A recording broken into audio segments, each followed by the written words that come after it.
Yo, parish orphans and retrogrades. Today I bring to you a special show, special episode of Rules for Retrogrades. I've got Father Chad Ripperger with me to discuss this new document that the DDF has released called the Mother of the Faithful People of God, or Mater Populi Fidelis. And I also have my closest theological advisor, Andrew Orozco. So, Father, it's great to see you again. It's always good to be with you. And of course, Andrew, you're just here. So. Yeah, great to be with you, Father. Thanks, and always a pleasure to be back in your house. yeah, it's great to be here, Tim. And by the way, one of these days we have to actually meet in person. That's what I was saying, and we're going to use some of our upcoming appearances as an occasion for that. But we'll get to it. For today, I hope you're well, Father. I mean, the thing is disappointing because it's so predictable, is what I say. You know, I was remarking to you and Andrew just beforehand. This document essentially comes out and says there's nothing wrong with the theology of Mary as the co-redemptrix or the mediatrix of all graces, but they're dangerous uses. And that's basically what we know the last 2.5 pontificates have wanted to say. And it reminds me of Francis's position on the death penalty, that you can't condemn it in principle, but it's pastorally dangerous. We're going to get into a lot of that. And Andrew has some really, really, I thought, in-depth questions for you today. So a first impression, as a matter of first impression, I'd like to hear from you, and then maybe Andrew after that. But I'd love to hear from you, Father. Yeah, actually, Tim, that was exactly what I was looking for when I was reading this document. Are they basically saying that you can't hold to these things doctrinally? And they don't actually say that. They actually say, no, you can't hold that she is the co-redemptrix. Of course, it has to be understood in a very specific way, although they basically say, but it's never appropriate to use that term, which we can get to that later. But yeah, so that was what I was actually looking for was, are they actually denying these doctrines or not? And because, some of these are actually, at least according to the manual, it's sententia certa. So you can't, there's some issues, areas of debate, which we can talk about as we go along. But the actual doctrines were never denied, at least as far as that these weren't actually true in some sense. Right. Not wrong, but always inadmissible for use. This seems to be the new normal, the new play in the playbook. Yeah, you know what it does? It reminds me of even the document, because he references the document that the DDF put out in relationship to the judgment of Marian apparitions, which is also a very complicated and unfortunate document, because in the end, basically, it says that the church is just not going to exercise the charism that was given to it by our Lord to discern these matters, other than to say these aren't authentic. The rest, it just kind of leaves open, so you don't really know what's going on. So there's just, it's just disappointing, because it falls short of this is what the church teaches, or this is what the church is capable of. Why don't we just do it? Yeah. I mean, look at this. I'm looking at a particular here. The new document doesn't say the title co-redemptrix is heretical or wrong. They wouldn't be so bold. They know they can't go there. Instead, it says inappropriate. To me, this is just like inadmissible for the death penalty for formal or official use, because it risks confusion about Christ's unique role as Redeemer. There's a kind of hubris, I think, to the tone policing crowd, that whether it's the church or clerics or people in society going, that risks this certain wrong interpretation. Why don't we use language the way we normally do? Plain use languages. We don't talk about the risk of misinterpretation. Like if I say, hey, I'm going to go feed my dog, you don't say to me, well, what if some people are crazy and they think dogs are mice? They're going to think you're feeding your mice. There's a risk of that. Sure. And that seems to be at least, what this cadre of clerics likes to do to get around things that they want to get around without condemning them. Yeah, that's right. I think what they really wanted, in addition to, not wanting to condemn it, because like you said, they would never do that. But they would never, because anybody can believe whatever they want based upon freedom of conscience, etc., as they keep telling us. But but they still want to lessen it or diminish it so that creates basically what they do is they create two things. They want to diminish it so that people stop using the terms, so that they can kind of act like it doesn't exist, even though it does. The other part of it is that then they also create the confusion where you have a certain element, which I'm sure you come across all the time, Tim. I know I do, where the Vatican will say something like this, that, you know, it's inadmissible or that it's, you know, inappropriate in its use. And then they'll tell you, well, the church has said you can't believe those things. Well, that's not what they said. So the first problem with this document is the fact that it creates this imprecision in people's minds, or a lack of clarity in people's minds, rather than actually giving clarity on the actual topic. Yeah, this document was really interesting. It gave a lot more admissions than I thought it would. It reaffirmed and cited a lot of the Eastern patristic fathers and the Latin Western fathers, showing that they held this idea of Mary being a co-redemptrix via her obviously being the mother of God, but also her participation in the passion underneath the cross. Can you go into a bit of detail what this fifth Marian dogma, as a lot of people like to call it, actually is? What does it mean for Mary to be co-redemptrix and also mediatrix of all graces, as it gets to later in the document? So can you just go over the basic principles of what the dogma, or that's not a dogma, the proto-dogma is for those who haven't heard of it before the document? Yeah, I mean, it basically, as far as the co-redemptrix part, it just basically means that she participated with Christ at the foot of the cross in an intimate and a unified way. And she also represents both the church, and she represents Eve represents the inversion of Eve. In other words, just as under the tree of knowledge of good and evil, Adam and Eve committed their sin, so you have the new Adam and the new Eve. And so she represents that. Obviously, as a co-redemptrix, this is what we can kind of talk about this as we go along, because this is where the imprecision, I think, is coming up in relationship to it. And Tim will be happy to probably talk a little bit too about the whole question in here about primary and secondary causation, because they don't portray it quite metaphysically accurately. But that all being said, so she, as the co-redemptrix, it basically means that she participated with Christ. She also gave birth to the Redeemer, and so in that sense, she's the co-redemptrix. And then also she leads people to Christ. So in that sense, she's a co-redemptrix. As far as the mediatrix of all grace, it basically just means that there's a number of different ways in which that can actually be understood. But historically, it just meant that at least if you actually read the way the popes and everything talk about it, is the fact that there's no grace for which she cannot obtain for us. Now, there has been a debate on exactly what it does mean, as far as, does she just give consent? Is she a passive individual in relationship to, because they even talk about that in the document, a passive participant in that, where she just gives consent, or which is what some of the theologians, she just gives consent to everybody receiving specific graces, or she becomes the mediator, or intervenes or intercedes for us to obtain those graces?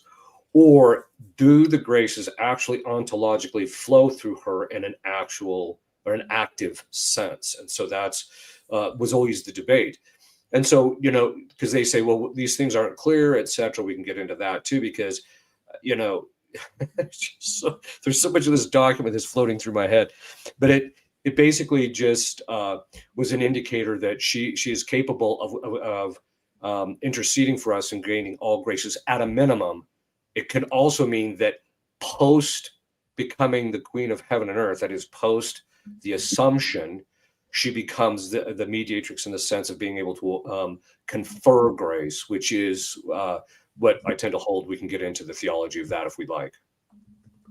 Excellent. Yeah. I mean, from the outset, this is where I always go first. And I know we're going to get more into particulars, which is more accurate and better, particularly in theology. I just want to say this. I tend to try to jump to the conclusion, which I know you're not supposed to do, but it's really helpful when you know personalis policy. Why do you think so predictably, once we were hearing some of the sympathies, let's say, that Pope Leo XIV has over the last month, 2 months, 3 months, well, why the predictability? Why do they not like this document? Is it that it's in general a strike against ecumenism, particularly with the separated brethren Protestants?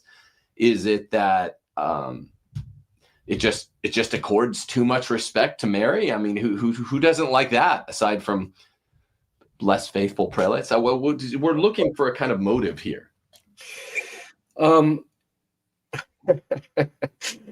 know, I mean, I could surmise all sorts of things, you know, given the state of the church and the prelates and their moral characters, some of these guys. But ultimately, I don't know what their own motive is, but I would suggest, all right, at least from the way they talk, I think that it's all of the actual above. With some of the prelates, and I'm not talking necessarily about Chucho because I don't know the guy personally, but some of these guys don't even believe in most of the Marian dogmas to begin with. Everything from the Immaculate Conception to the Assumption, and especially her perpetual virginity. They don't believe in a lot of that stuff. So I think that there is kind of a tendency to minimize it. There is also the possibility too of that you basically have, you know, if you actually look, if it's actually true about the infiltration of the communists and the Freemasons and stuff like that into the church, this has kind of that taste of, you know, the communists and the Freemasons who don't like these things and want rid of them. They want this egalitarianism across the board, etc. And Our Lady, if she's exalted in the way that we actually think, you know, they used to have a Latin phrase, Circa Maria non satis, you know, in regard to Our Lady, you can't say enough, right? So I think that they tend to, they don't like any of those things. So I think it's just a mismatch of all of those kind of intentions. But I think ultimately it boils down to, at least from the outset, they don't necessarily want to believe anything that is absolutely necessary regarding her. One quick thing. I know I want to hear what Andrew has to say to you and ask you, because we're kind of puzzled and fascinated what your answers will be to some of these things that he formulated and we guessed about. I would just say that part of your answer reminded me of the Ambrosian formulation, mors per evam vita per Mariam. And I think lots of the guys lots of the other fathers besides Ambrose would say, Mary really is the solution to Eve. And that seems to be anathema as well, anathematized in the soft core way that it is here. Yeah, that's actually true. If you actually, because as you know, that the Christ in his passion inverted everything that Adam did. So even down to the actual punishments of Adam. So for example, the fact that he has to work in thorns, well, that's why he's crowned with thorns. The fact that he actually had to do it by the sweat of his brow, which is why he had to carry the cross. And there's all this stuff that goes on. And literally every single facet of what Christ did inverted what Adam actually did. The actual is the same in relationship to Eve. So instead of, because God says to Eve, says to Adam, because you listened to your wife, which means at the foot of the tree of knowledge of good and evil, she was talking to Adam and telling him, hey, eat the fruit, right? Well, whereas Our Lady is silent. So there's this complete inversion, and then she gives consent to allow the fruit of her womb to be, you know, put back on the tree, so to speak. So there's this perfect inversion. And so she does invert the actual things in relationship to Eve. And so in that sense, she represents the inversion of Eve. And then subsequently, because of the merit of her acts, when she's crowned as queen of heaven and earth, she can then undo the actual effects of the curse of Eve. And so this is part of the whole reason for her being there. That's excellent. So can you get more into Our Lady's unique role? Well, you already started to right now in John 19, where she's at the foot of the cross. Since she is the Immaculata, has no sin, she's able to merit, unlike any other human person who's ever existed.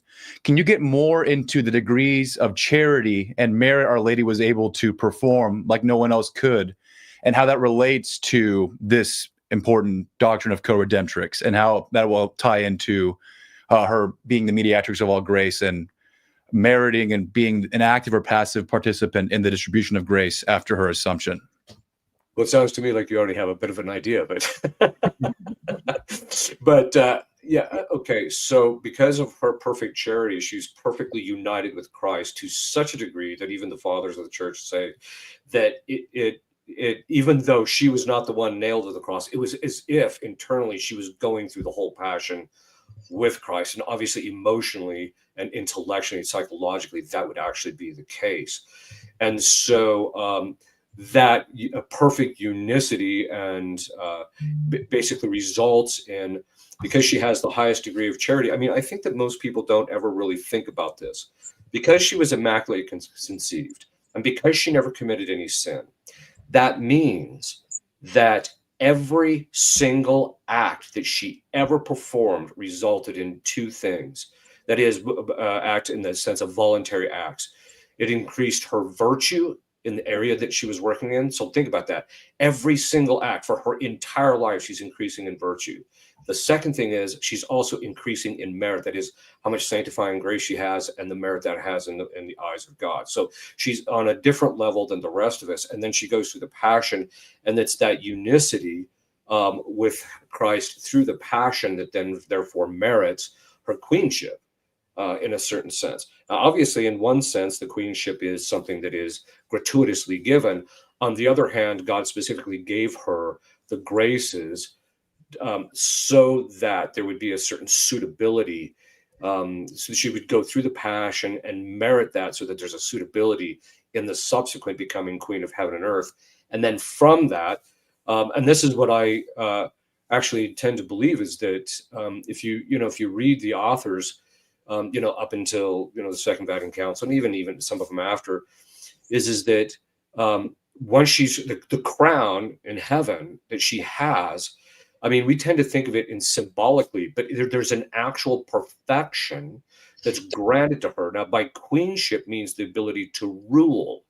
So that means that what happened is there's something that's infused in her intellect. It's very similar to St. Thomas's discussion about the indelible mark in the priesthood, that God infuses in the impossible intellect of the priest a mark or a power which gives it the ability to command the sacraments to occur. So it's similar to that. It's analogically, it's not the same, but it's analogically to that. So there's some perfection conferred to her intellect, which is the faculty that commands, which gives the ability to command grace to actually occur in the souls of the faithful. And so this, and that would mean, then the question becomes, and this is where all the theological discussion ends up, the question then becomes, does this mean all graces, or does this mean that she has the capacity to confer all grace in any particular situation? And so that was another discussion that actually occurred. So, and this was one of the unfortunate things about this document is that, well, there's all sorts of the debate. Well, the debate wasn't about whether she was the mediatrix.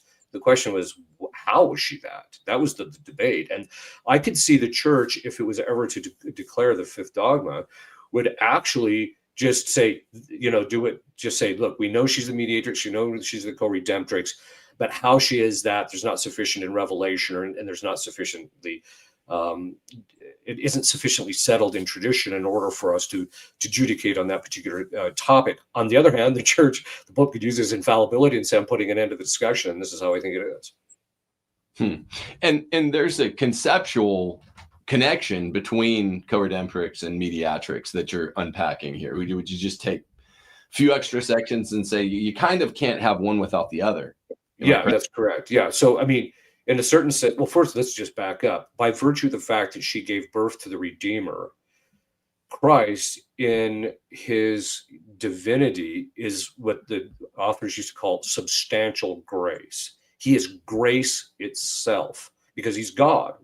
And so as a result of that, she gives birth to grace itself. So in that sense, she's the mediatrix of all grace because it's through Christ that all grace has come. So in that sense, she's already the mediatrix of all grace by being the mother of the Redeemer. Okay.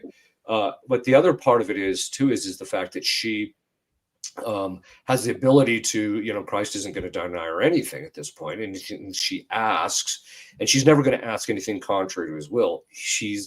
God is going to grant it to her. So in that sense, she can be mediatrix in petitioning those things. But the mediatrix of all grace is based upon the fact that she is the mother of the Redeemer, ultimately. And the two go hand in hand. The fact that she's mother of the Redeemer also means, in some sense, she has to be the mediatrix of all grace. Yeah, amen, amen. She's the material cause for his birth. And did you want to say a quick word about primary cause, secondary cause, or is that way too technical? You mentioned it. Well, I would I would like to say something, because I know that you, being have your degree in philosophy, would love this and would totally agree with it. The discussion of primary and secondary and cause in here was not sufficient, and as a result of that, it leads to a misunderstanding, at least as it's portrayed in the document. I'm not saying that that was their intention. I'm just saying that's the way it comes across in it. So what they say, they basically say, is you can't use the argument that she's the secondary cause in relationship to the primary cause in the ability to confer grace. You can't say that, because they say if you say that, and also it's the same thing with the redemptrix, using the word redemptrix or co-redemptrix, that you're detracting, that de facto, if you posit a secondary cause, you're detracting from the secondary cause. That is completely not in the context or understood, and at least in a Thomistic metaphysics. Right. That in a primary cause can be fully the cause of a thing, while operating through a secondary cause, which is also the cause of the thing. And so, and this is actually the fact in every single thing that we do. Metaphysically speaking, every single thing we do, we're doing as a secondary cause. We're not the primary cause, because we can't bring things into existence. God has to cause the existence even of our own actions, our own behavior, everything, even our own thought, all of that. He has to cause even those in addition to causing us. And so anytime we do something, we are the cause in a secondary way. And the primary cause is also fully the cause in a relationship, because if he doesn't cause it, it's not there. It doesn't happen. It doesn't exist. The same thing actually can be said in relationship to these two doctrines. It's entirely possible for Our Lady to be the mediatrix, or to be the co-redemptrix, without detracting from the fact that Christ is the sole redeemer, and that Christ is the sole source of all grace. It just means that it comes through him, and that he's the primary cause. And it doesn't detract neither from the nobility, from the causation, or from any aspect of the primary cause when we posit, in truth, a secondary cause. And so I thought that that part of the document was insufficient in its philosophical expression, and then it has that impact in the theological discussion of her as co-redemptrix or as mediatrix. You're close to technically wrong, by the way it sounds. I didn't catch that part, but yeah, well, yeah. In fact, okay. I was being benign. yeah. Because I'm saying I'm using the word insufficient, but I think it can also be legitimately interpreted. I mean, I should say, people can enter into a legitimate discussion about that it is actually philosophically inaccurate in that particular case. Sounds like it's actually wrong philosophically. Yeah, I mean, to give folks out there listening a really quick analogy, you would say all three of the speakers on this program right now, Andrew, Father Chad, and Tim, can all speak Chinese. In 2 degrees of potency. In what? Let's pretend Andrew speaks Chinese. He alone, unless Father Chad, you actually speak it. Andrew alone can speak it with 1 degree of potency.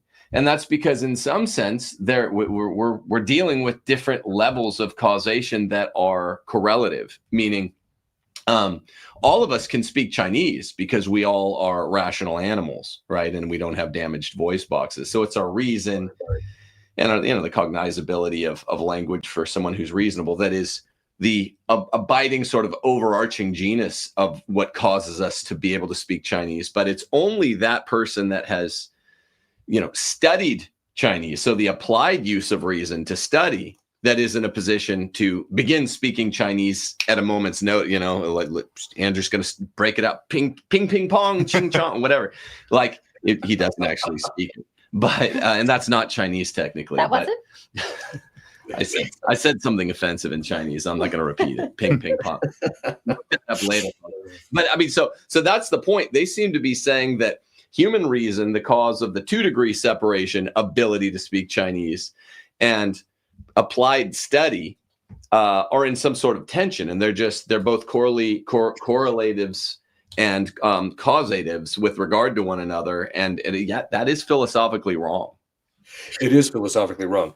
The other thing is too, is as you mentioned that, it reminded me of something. When I'm reading through this document, these are exactly the objections that Protestants would give, precisely because Protestants do not understand primary and secondary causation. It's why they have a huge problem with free will. It's why they have such a huge problem with grace. It's why they have such a huge problem with so many different kind of facets in all of this. And this is exactly what you're actually seeing, is that they don't understand how two things can be, a primary and a secondary cause can both be fully the cause of a thing, and it doesn't detract from the primary cause.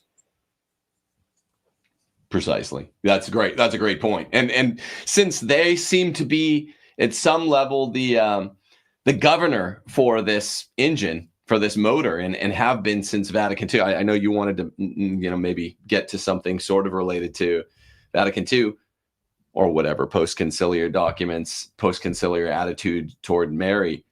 The Protestants are named as the cautionary boundary for what, maybe why we shouldn't be so quick to embrace Mary as co-redemptrix and mediatrix of all graces. And it's like, why are we worrying about them again? Why are we worrying about the heretics? Yeah. The other thing is too, you're absolutely right, Tim. It goes back to your statement in the beginning. Hey, look, our job is just to adhere to the truth and to speak the truth. Right.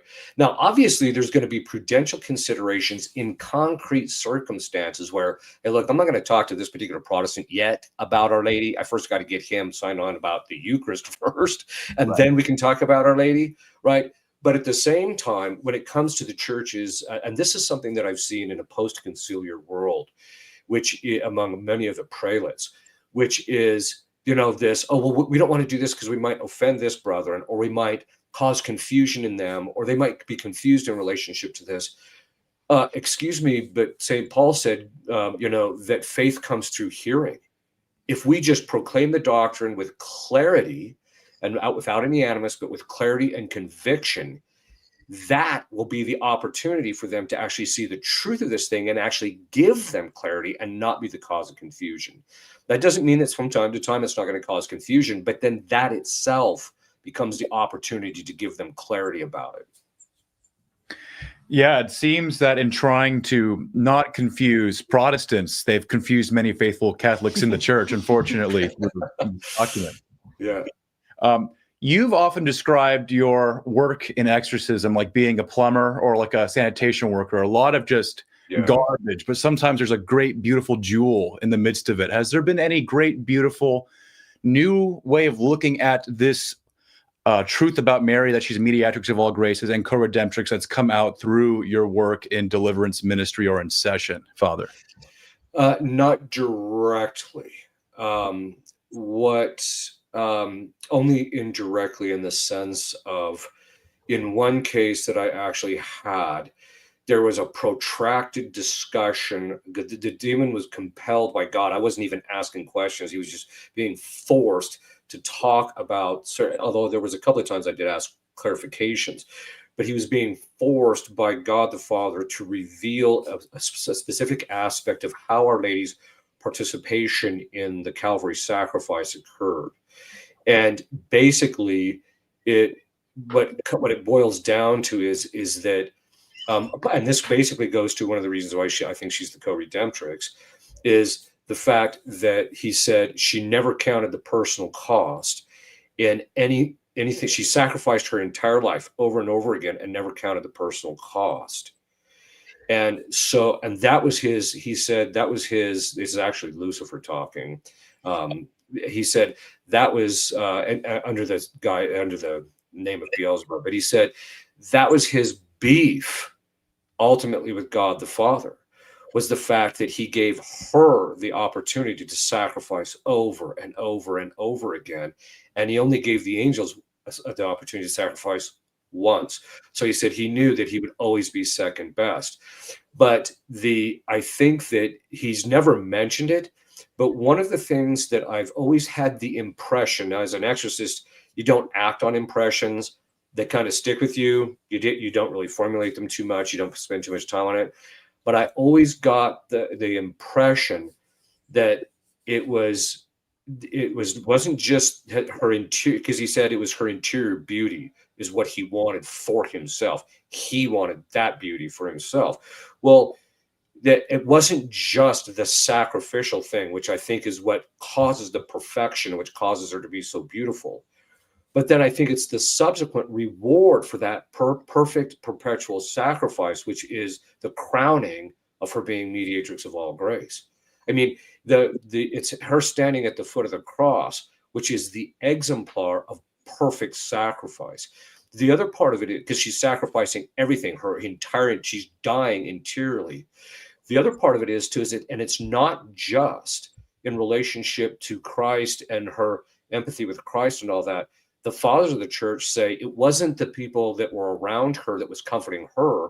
It was she was comforting those around her, which is an indicator that, and we know this, when you're suffering, to take on the additional burden of the suffering of other people in order to assist them in their union with Christ. That was the perfection. I mean, I think that was one of the manifestations of the perfection of her sacrifice. So they've only really kind of talked about it indirectly, but I do get the distinct impression that there was a distinct envy that he had and has in relationship to Our Lady having that ability to confer grace or have the ability to intercede for us in relationship to God in such a quasi-omnipotent fashion, as St. Louis de Montfort puts it. But this is, that anything she asks, he's going to say yes to it. So I think there's a real envy on his part there. That was one impression that I've always had. Wow, that's very deep and great things to meditate on. Thank you for sharing, Father. Another question I have is I think this apparition is currently unapproved, but the apparition of Our Lady of All Nations in the 1950s, she said that the fifth Marian dogma, she called it, the co-redemptrix and the mediatrix of all graces, had to be approved for more graces to be given to the church in a time where the church would need it most. But since there would be a lot of opposition within the church to the dogma, there would be a battle for this grace to be unleashed. I'm not sure your position on that private revelation, but do you think that if the church were to dogmatize this co-redemptrix and mediatrix of all grace role of Our Lady, more graces would be given out to the church in this time of need? Oh yeah, absolutely. It basically boils down to, I use this phrase, all grace flows downhill. Now, there's two things that you will notice in the history of the church, patterns that you'll notice. When they condemn a heresy, God floods the church with grace to those of goodwill to adhere to that condemnation, and they put that aside and no longer believe it, or they reject it. So there's a grace given. Second, that when the church proclaims a particular dogma, that God will give grace to the church, of the members of the church, to give assent to it, if they don't already, and even if they do, to increase their adherence to it.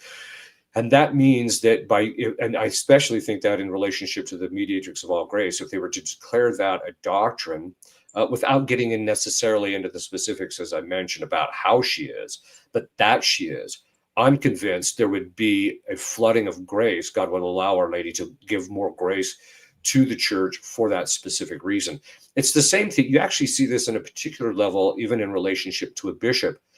The people don't even understand how powerful a bishop is. And it's the same thing in relationship to the Pope. If a Pope makes a decree about something, God gives grace to the church for that decree to be adhered to. It's the same thing in a diocese. If a bishop says, hey, stop the liturgical abuse and start doing these things in the liturgy and do these things and don't do those things. And by the way, we need people to start praying and do more holy hours and that type of thing. Grace is going to be given, but most bishops don't see that their particular role is actually the spigot of grace. They have the ability to turn it on and off by what they determine is going to be in their diocese. Well, the same thing is true in relationship to the universal church and relationship to the Pope. What he does determines the graces that flow into the church in large part, not absolutely, but in large part. That's fascinating. Father, can we take just a brief second? We have a Protestant in chat. This is a common objection they have with Mary. And the comment is, Mary birthed Jesus Christ. She did not birth God. Y'all are heretics on the way to hell if you think Mary birthed God. So shall we? Such an obvious one. I know. Yeah. But you have mixed audience today, so I thought maybe we could address that very briefly. Well, first of all, the first thing I would say is that, without knowing the person, and I don't mean to offend the individual, is that actually he's a heretic. He's a Nestorian. I do. Nestorius. Yeah, exactly. Because Nestorius was the one who believed that Our Lady gave birth to the body of Christ, the humanity of Christ, but not his divinity. And that was soundly rejected by the church. It was condemned by the church and said, no. This gets to the whole point. It's not the case where he's a divine person and a human person. He's a divine person that assumed a human nature, so they constitute a single thing. This is the whole point of the hypostatic union. So obviously he doesn't know much about the history of this particular question. So in point in fact, by virtue of the fact that it is a divine person that assumed human nature, she actually gives birth to the divine person who has assumed human nature. And that's why she's called the Mother of God. It's not that she caused his divinity, but she gave birth to it by virtue of the fact that it was joined to the humanity of Christ in a hypostatic union. Checkmate. Yeah, Thank you. That's a beautiful example of what happens when we dogmatize the truth and then we explain it and not worry about not dogmatizing things to confuse people. Because once it's dogmatically defined, then we can start explaining to it. That's beautiful. Thank you, Father. That's really important what you just said, right? If they had worried about this at what Ephesus was it, Chalcedon? Oh yeah, it was Ephesus. 431. Yeah, 431. Yeah. Chalcedon was the next one. If they'd worried about this at Ephesus, they're like, okay, but bros, like in about 1150 years, there's going to be these weirdos that think that you just read the Bible and, they have, they don't have mass. They just, Pastor Jim gives it in a van down by the river or whatever. If they could see with a crystal ball 1100 years and they're like, aren't we worried about offending those weirdos? We should therefore not dogmatize the truth. We should not heterodoxize the non-truth, the untruth. We should just sort of keep it all, obscure. That's just not how the church has ever operated until now. And that's why guys like you or me or you have such a problem with what's going on. They make it really obscure to keep it a big tent, which even includes heretics like our friend in the chat. Yeah, and I think it's actually against the divine command. Christ said, go and teach all that I have commanded you. And that's the totality of the tradition. You can't just sit there and hide a dogma because you tend to think that, I don't want to offend somebody. That's against your divine commission. That's against your very function, your very job is to actually proclaim these things. Now, obviously, prudence plays a role in that, but that doesn't mean that you sit there and hide it. Wow. Mm-hmm. Wow. Yeah. Kick the dust from your sandals, go to the next town if they won't hear you. And by the way, my experience in dealing with Protestants in this area, when you just teach it clearly, they actually have more respect for you than if you're trying to hide it. Right. Or obscure it, or as you said, they actually have more. And the other point in time is that when they see that you have that conviction, like, okay, maybe I need to take a look at this, especially when there's a certain clarity in relationship to these particular matters that we have as a Catholic. And this is another difficulty which we could wax eloquently for quite a while on, is the fact that, in the last 60 to 70 years, there's been specifically ambiguities and lack of clarity in church documentation, rather than, having that real clarity, which actually gives people a desire to know it and to believe it.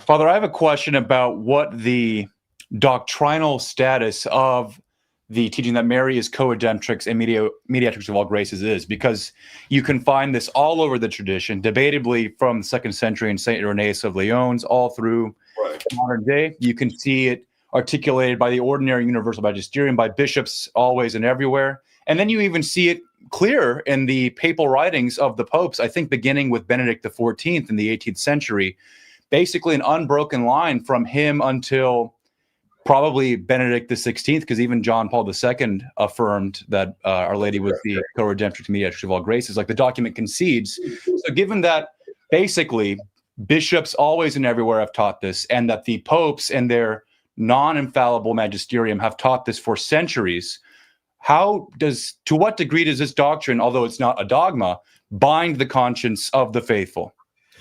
Okay, so just as a bit of a discursus first, or a recursus. Basically, what you're asking the question is what is it? What they used to the technical term is, what's its theological note? Yes. Now, the notae, or the theological notes, are basically the degrees of certitude that we have. Nota means known. How much theological certitude do we have in the knowledge we have in relationship to this thing? Obviously, something that's defined by the church is de fide definita, right? Okay, and so on. And so the argument that you presented, I think, is. I think it could be argued. I haven't seen anybody do it. I haven't read all of Mark Marivolli's works, but and he may do this, so I don't want to short. In fact, I recommend people read his stuff. But whether it's actually de fide non definita, that it's actually of the faith because it meets the infallibility of the churches where it's been taught universally everywhere and by all, or that it's, etc. I don't know. It very well could be. I would love to be someone to make that argument. That would be great. However, in the past, they always said that, and I'll just read it straight from Ott, not that Ludwig Ott, that is the fundamentals of Catholic dogma, is always right on these things, but I think he does get it at least as a minimum correct. He says, Mary gave the Redeemer, the source of all graces, to the world, and in this way is the channel of all graces. And he said, this is sententia certa, which means it's certain. So in relationship to her being the mediatrix of all grace and also the co-redemptrix in that sense, which we've been talking about, it's sententia certa, which means it's theologically certain.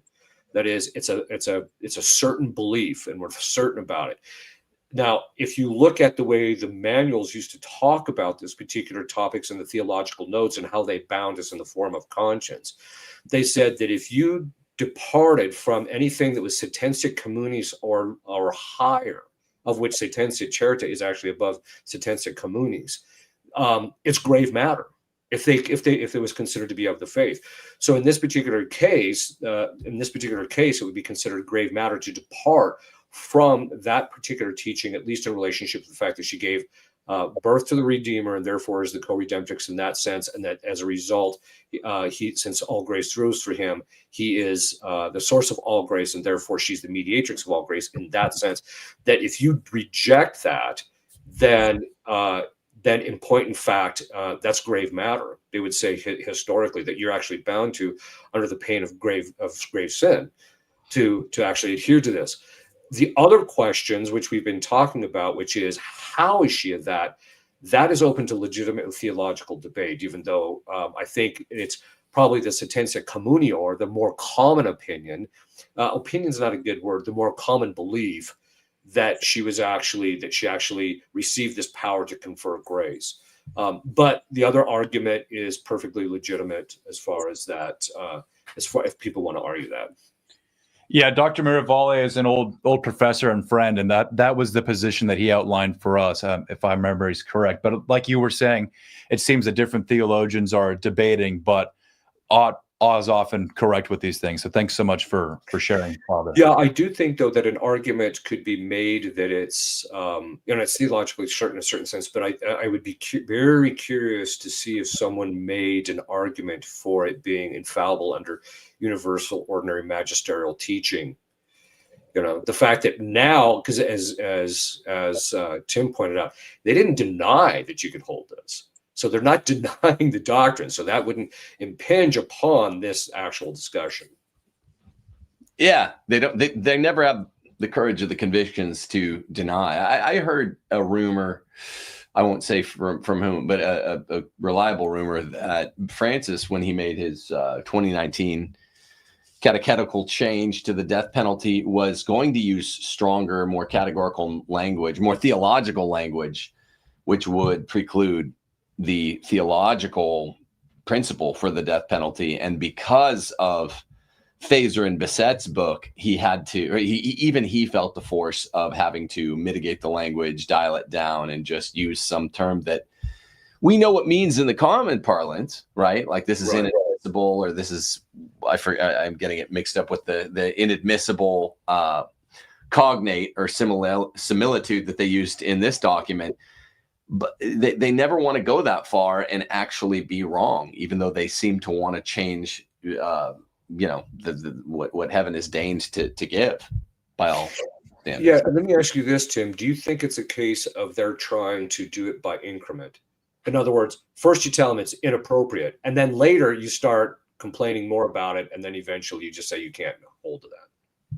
If we use the death penalty as exemplar, then that seems to be what they're doing. There's always that, so yes, but there's that infinite moment where there's the line in the sand where they're going to still have to cross the Rubicon and change it to categorically preclusive theological language. And I don't know which pope or future pope has the sand, and we're talking about doing something naughty, but the sand to do such a naughty thing. What's your opinion? I'm there. I'm with you. I'm right exactly where you're actually at. I think that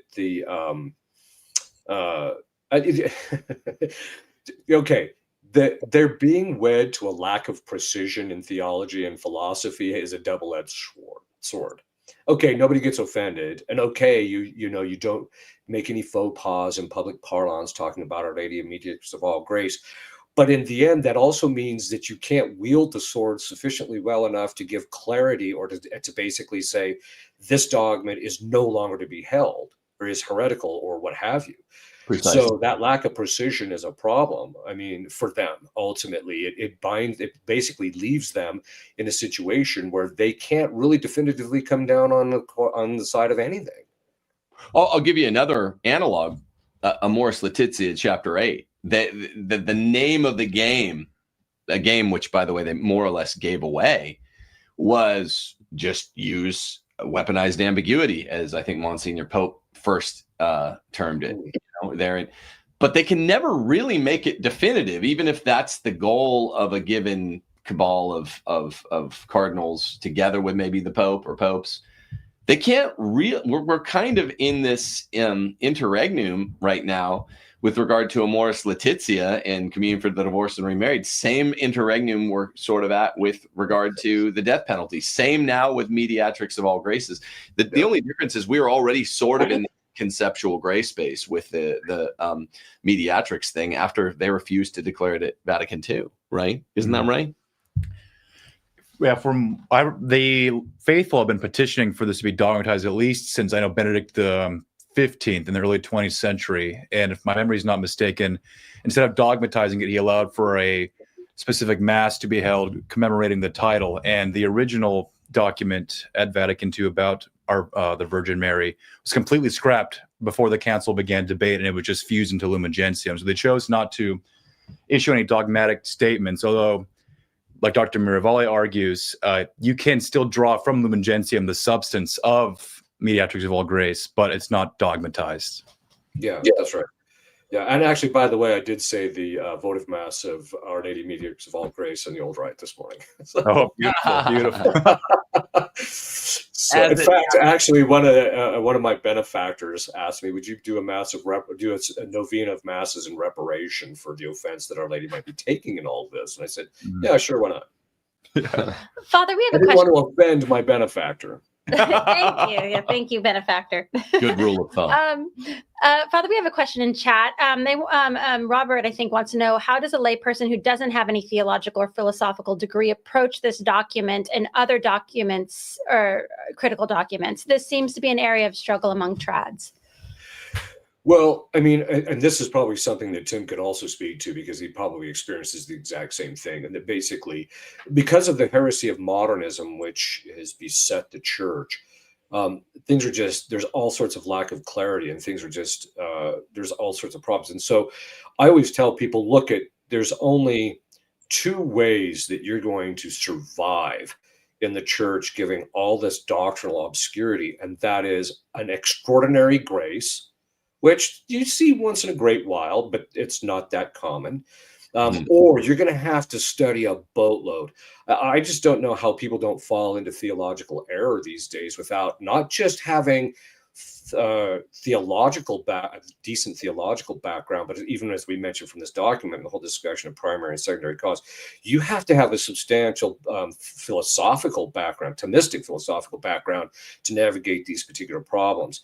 So as far as the lay people go, I just tell them, look, what you really need to do is either pray for the grace or ask for the, or start studying. You've got to study. Now is not a time in the church for you to be ignorant. And it's not good enough for you just to rest on the laurels of your good catechetical formation when you're younger. You're going to have to really beef up and study this stuff, or you have to rely on sources that you know are going to give you the straight dope. But even that you have to wade through. That's the weird zeitgeist of our day, is that people can go on YouTube, and it's not maybe apodictically certain at a Kantian level, but it's morally certain that you can go trust, whoever is reasonably trustworthy on YouTube, particularly with a Father Ripperger on there. But people generally trust me to get this stuff right, or Anthony Stein, or whomever, because a lot of times we're speaking to the same people behind the scenes, people like you, Father.